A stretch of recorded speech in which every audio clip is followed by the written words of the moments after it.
سے دوڑ کے جاسوس نے وادی صدا توجہ کا طالب ہوں کہ جوانان اولو العزم رہے ہوش بجا دیر ایک دم کی ہے اب ہوتی ہے آفت برپا کیوں کہ آ گئے حضرت عباس علی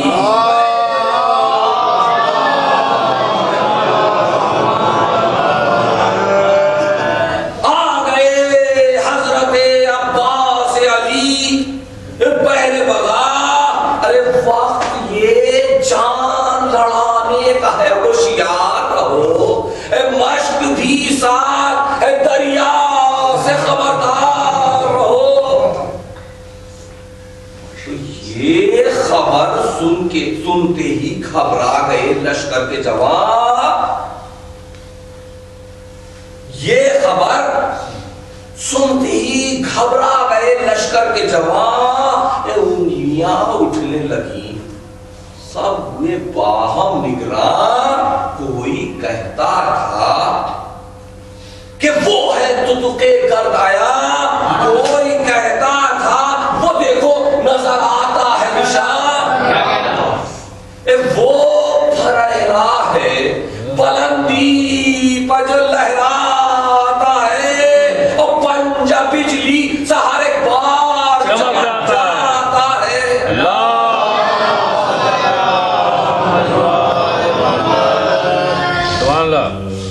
تو یہ ذکر تھا کہ پھٹا گرد کا بادل ناگا رخ تاباں نظر آنے لگا با سولت جا سو سے پیدا تھا کہ بدلی سے نکل آیا ہے ماں سو سے پیدا تھا کہ بدلی سے نکل آیا ہے ماں اور دب دبا دیکھ کے گھبرا گئے سرہنگ سپاہ اس منظر کو محسوس کریں آپ انشاءاللہ لطف حاصل ہوگا کہ دب دبا دیکھ کے گھبرا گئے سرہنگ سپاہ ارے غل تھا ہر سو کہ بڑا صاحب شمشیر آیا اور بڑھ کے حیبت نے صدا دی کہ ہٹو شیر آیا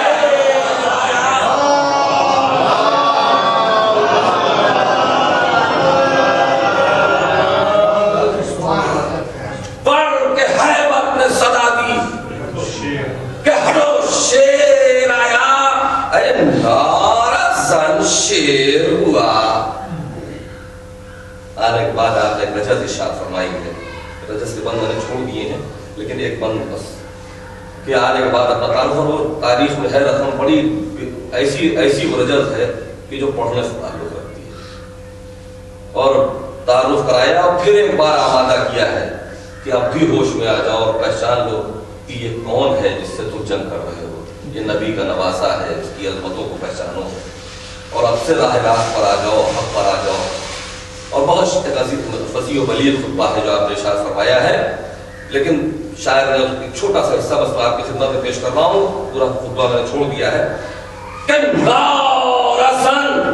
شیر ہوا گونج گیا دشت قتال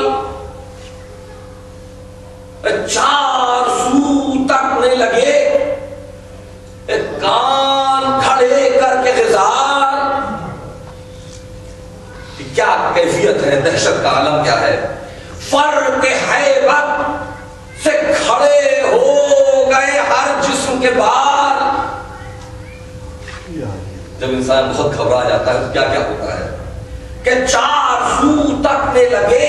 کان کھڑے کر کے غزال اور فرق حیبت سے کھڑے ہو گئے ہر جسم کے بال کہ فیل باغ گھوڑوں نے توڑائی کہ ٹھہرنا تھا محال اور فیل چنگھاڑ کے سر میں ہوئے باہم بھاگے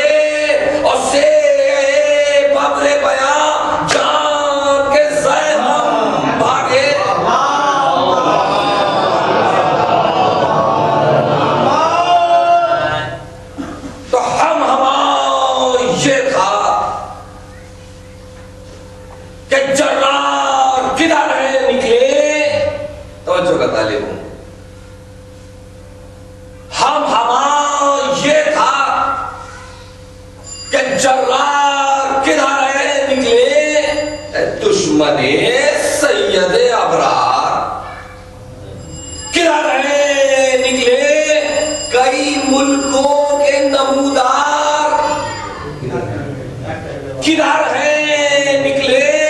ارے جنگ کے ہیں جو طلبگار، کدھر نکلے ارے ہے کدھر. مصرع آپ کی خدمت میں پیش کر رہا ہوں یہ بیت کہ جنگ کے ہیں جو طلبگار، کدھر نکلے اور ہے کدھر جو سخنے بے ادبی کرتے تھے، ارے کیوں چھپے ہیں جو مبارز طلبی کرتے تھے.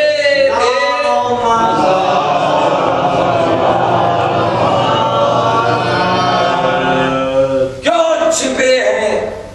جو مبارز طلبی کرتے تھے، ارے نیزے بڑھائیں چلے تیر کمانے کمانے، زی بفارس نہ تھمے ڈر کے فرس یوں بھڑکے. بس ان 4 مصروں کے لیے بند کہ دل پڑھے مردوں کے بودوں کے کلیجے دھڑکے، کلیجے دل بڑھے مردوں کے اور بودوں کے کلیجے دھڑکے کہ ہاتھ منہ کٹنے لگے خون میں کشتے دھڑکے. دل ہے بیتاب کہ تلوار و تلوار آئے اور کان مشتاق ہے جھنکار و جھنکار آئے.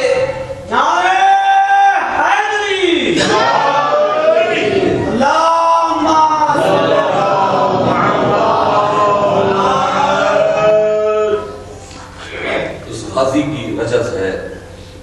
چاہنے والوں کے سامنے پڑھ رہا ہوں، آپ انشاءاللہ لطف حاصل ہوگا، سے توجہ کا طالب ہو. فرماتے ہیں کہ ہو پنے سادے نہیں، ہو پنے سادے نہیں کہہ کے نشان سب کھولے، ہو پنے سادے نہیں کہہ کہ نشان سب کھولے، اپنی جانوں سے جنہیں ہاتھ اور دھونا دھولے. ارے سپرے کانوں سے لے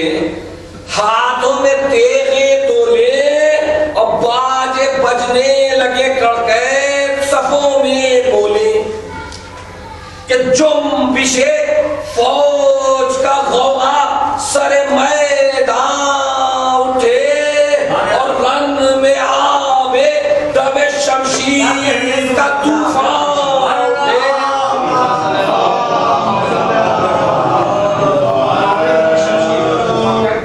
ایک نعرہ سلوات بآواز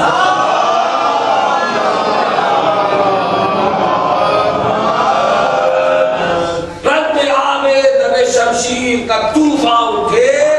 کہ افسرانے سپاہی شام قطاروں کو بڑھائے. یہ دعویٰ ہے اور یقیناً یہ اس کے منہ سے دعویٰ ہے کہ جس کو نعرے کا حق ہے، لیکن افسوس کہ وہ بندشیں ہیں کہ جنگ نہیں ہے، بلکہ صرف ایک راستہ ہموار کرنا ہے کہ میں نہر تک جانا ہے اور پانی کا سبیل کرنی ہے. یہ وہ علمدار ہے جو اپنی پیاسی بھتیجی سے وعدہ کر کے آیا. یہ وہ غازی ہے کہ جس کے لیے یہ فوجیں جو ایک شب پہلے جس نے یہ کہا تھا کہ صبح کا سورج ہماری جرأتوں کو گواہی دے گا، آج اس پر یہ بندش ہے کہ اس کے ہاتھ سے تلوار لے لی گئی ہے. چند بند آپ کی خدمت پر پیش کر رہا ہوں، چاہنے والے داد دیں گے اس کی کہ غیر جب آ گیا ہم کو تو قیامت ڈھائی.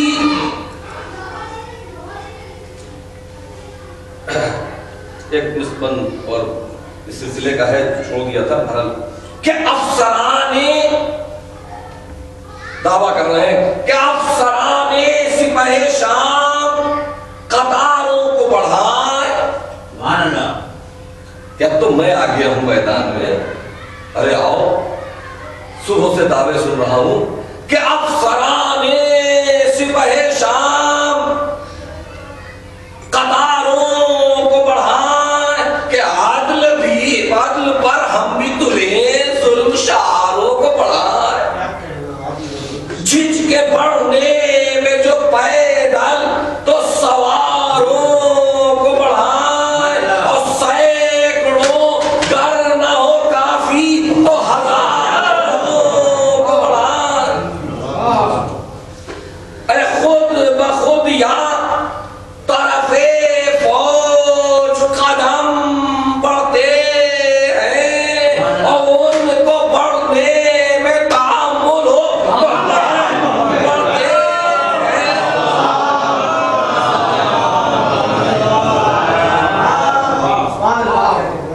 خیر جب آ گیا ہم کو تو قیامت آئی, ہر لڑائی میں سرے دست ظفر ہاتھ آئی. اپنا تعارف کرا رہے ہیں کہ ہم وہی ہیں نامات جن سے جنہوں نے پائی. اے ہم سے اور جنگ کریں یہ عرب صحرائی, ہم سے اور جنگ کریں یہ عرب صحرائی. ارے جمع دنیا کے بہادر ہو تو ہم غالب ہیں, کیوں کہ وارث تیغ علی ابن ابی.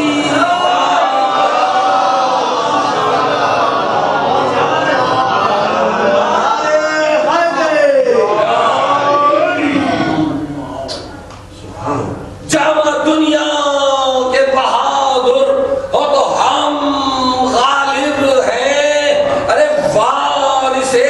تیغ علی ابن ابی طالب ہیں. تو تیغ لی تن کے بڑھے, وار چلے شور ہوا, پہلے پہلا ہی برا خون میں شرابور ہوا, گھٹ کے کارش سے ہر ایک پیلے دوا مور ہوا, کہ فرش پر خوف سے بحرام لبے گور ہوا.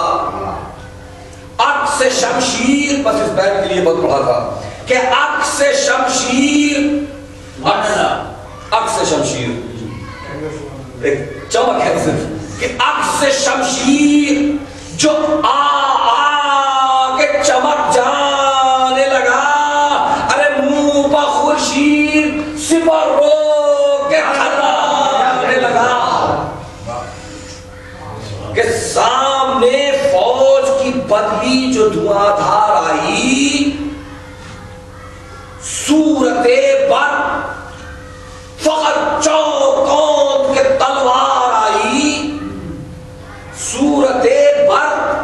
فقط کون کے تلوار آئی, اور مثل طوفان جو ہوا زور سے ایک بار آئی, برسا خشکی میں لہو نہر میں بہار آئی. ڈر گئے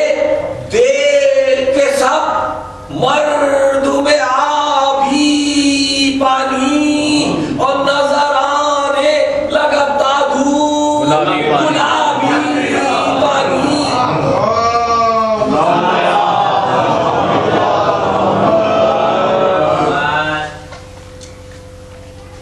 بس اس مرثیے کا جو اہم حصہ ہے, ایک جنگ کا ایک جھلک جو آپ حضرات کی خدمت میں پیش کرنے کی کوشش کر رہا ہوں, اور ان بچوں سے مخاطب ہوں جن کو ظاہر سی بات مسلسل راتوں کی شب بیداری اور دن کی مجلسوں سے تھکتے ہیں تو نیند کا ہلکا ہلکا غلبہ ہے، لیکن ابھی وہ نیند مبارک ہے۔ محمد وآل محمد صلی اللہ۔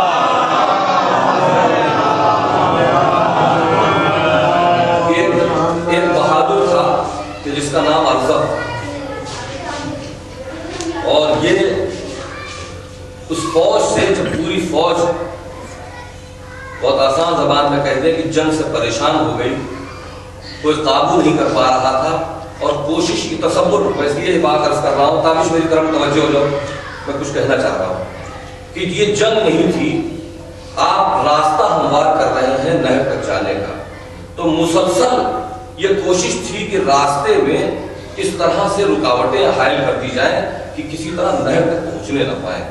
تو ایک کے بعد ایک اور ایک کے بعد ایک دوسرا دستہ وہاں پر بھیجا جاتا تھا، اور کوئی دستہ یہ ہمت نہیں کر پا رہا تھا کہ وہ اس بات کا وعدہ کرے اور دعویٰ کرے کہ ہم روک لیں گے، اور اس عالم میں علی کا شیر نہر کی طرف بڑھتا چلا جا رہا ہے۔ آپ تصور کریں کہ نہر یقیناً جو عام زمین ہے اس سے کچھ اس کا لیول نیچے ہوگا، یہ بلندی پر ہے، نہر نیچے ہے، اس طرح سے نیچے سے فوجیں لگا دی گئیں کہ نیزے یعنی اوپر کر دی گئی، اور اس طرح سے کہ راستہ روک دیا جائے کہ کسی طرح آپ نہر تک جانے نہ پائیں۔ اس منظر کو میں نے بہت تر کرنے کی کوشش کی، چھوٹا کیا ہے، مجبوری میں یہ بات عرض کر رہا ہوں کیونکہ وہ وقت وقت میں گنجائش نہیں ہے اور سارے بند نہیں پڑھے جا سکتے ہیں، یہ قریب 22 بند میں یہ پورا منظر بیان کیا گیا ہے جو کہ تقریباً آدھا گھنٹہ لگ جائے گا۔ اور اسی اثنا میں کہ جب چاری طرف سے ناکامیاں سامنے آنے لگیں اور وہ لگائے گئے پہرے ٹوٹنے لگے، تو ایک موذی تھا جو عرب کا بڑا مشہور اور بڑا بہادر کہا جاتا تھا، عمر میں بہت زیادہ تھا، بہت سی عرب کی جنگیں لڑا ہوا تھا، اس کو کہا گیا، اس سے یہ اس کے سردار نے کہا کہ اب تم کب کام آؤ گے؟ ارے اب ایسے موقع پہ کہ تم جنگ نہیں کرو گے اور تم جا کر جنگ کرو۔ بس اس جنگ کا منظر آپ کی خدمت میں پیش کر رہا ہوں کہ یہ نکل کر شہزادے آقا کے سامنے جنگ کرنے آیا ہے، اور جنگ کرنے کیا آیا ہے، بیچارہ اس کا وقت پورا ہو گیا ہے، یہ اپنا اہتمام حجت کے لیے آیا ہے۔ ایک نعرہ سلمان بآواز بلند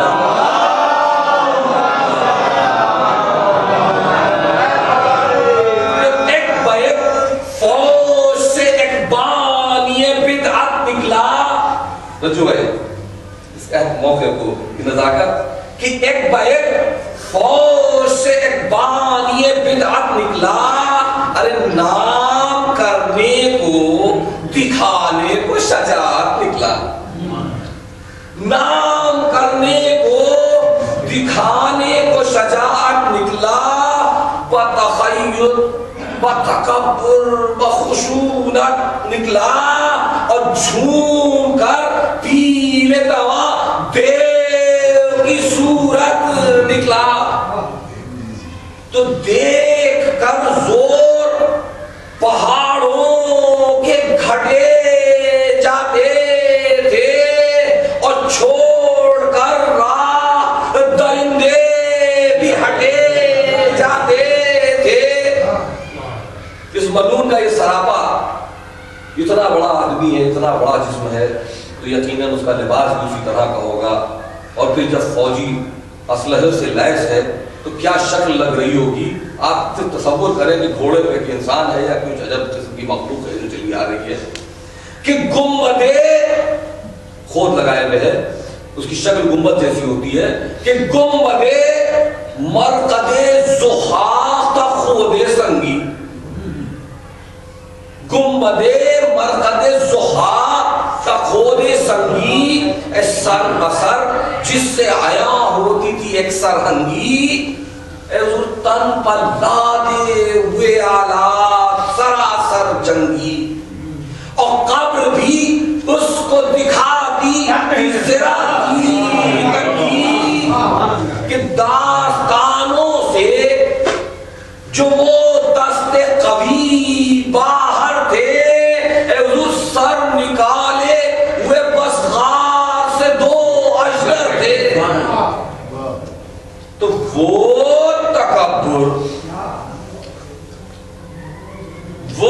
تکبر کہ نہ شاہوں کی حقیقت سمجھے، ظلم مظلوموں پر کرنے کو شجاعت سمجھے، ظلم مظلوموں پر کرنے کو شجاعت سمجھے، اے حضور منکسر ہونے کو آفاق میں ذلت سمجھے۔ مصرع آپ کی خدمت میں نظر کر رہا ہوں کہ منکسر ہونے کو آفاق میں ذلت سمجھے اور اپنی حد چھوڑ کے بڑھ جانے کو عزت سمجھے، اپنی حد چھوڑ کے بڑھ جانے کو عزت سمجھے۔ اے حضور تھا غنیمت جو اکڑتا رؤسا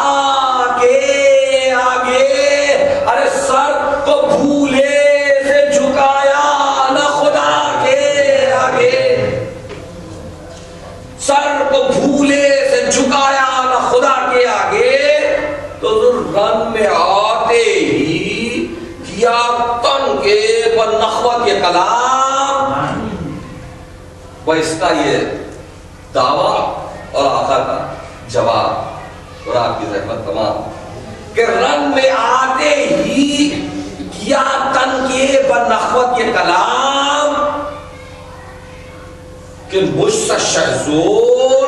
نہ رحمہ تھا نہ بحرام نہ سام۔ ذرا دعوے دیکھیے کتنے بڑے بڑے ہیں اور ابھی چند لمحوں میں اس کا انجام دیکھیے گا کہ مجھ سے شہزور نہ رحمہ تھا نہ بحرام نہ سام، دام فنا ہوتے ہیں جب کھچتی ہے میری سمسام۔ اے فوجوں کے ٹھاتے نہیں سن کر میرا نام کہ ڈر سے میرے کسی سلطان کے قدم بڑھ نہ سکے، جس کے میں ساتھ ہوا اس پہ عدو چڑھ نہ سکے۔ تو جام جرات کا نہ ہر وقت ہو کیوں کر مجھے کیف، بس توجہ کا تعلیم مجھے بڑی محنت سے آپ کی خدمت میں پیش کر رہا ہوں کہ جام جرات کا، یہ اپنی تعریف میں کہہ رہا ہے کہ جام جرات کا نہ ہر وقت ہو کیوں کر مجھے کیف، سر ہزاروں کے قلم کر چکی میدان میں یہ سیف، سر ہزاروں کے قلم کر چکی میدان میں یہ سیف، ارے جنگ مجھ سے جو کرے حال پا اس کے سر ہے، جنگ مجھ سے جو کرے حال پا اس کے سر ہے۔ اپنا نام بتا رہا ہے کہ جنگ مجھ سے جو کرے حال پا اس کے سر ہے، نام مشہور ہے مارد میرا دل بندے سدیب، نام مشہور ہے مارد میرا دل بندے سدیب، کس جراتیں گرم مزاجوں کی رہی سر دب تک، اے مجھ سے سرمکھ نہ لڑا کوئی جمع مرد اب تک، مجھ سے سرمکھ نہ لڑا کوئی جمع مرد اب تک، تو کو ٹل جائے اگر پاؤں میرا رن میں گڑھے، کو ٹل جائے اگر پاؤں میرا رن میں گڑھے، اور حال رستم کا کھلے سامنے کر مجھ سے پڑے۔ یہ تین مصرے ہیں، انشاءاللہ آپ کو لطف حاصل ہوگا۔ یہ تین مصرے ذہن میں کچھ لمحوں کے لیے رکھیے، تو یہ اس نے دعویٰ کیا ہے اور شہزادہ آقا کا اس پر جواب، لیکن یہ مصرے اگر ذہن میں رہیں گے انشاءاللہ آپ کو لطف حاصل ہوگا کہ بتا رہا ہے کہ حال کھل جائے، حال رستم کا کھلے سامنے کر مجھ سے پڑے، لال حیدر کے لال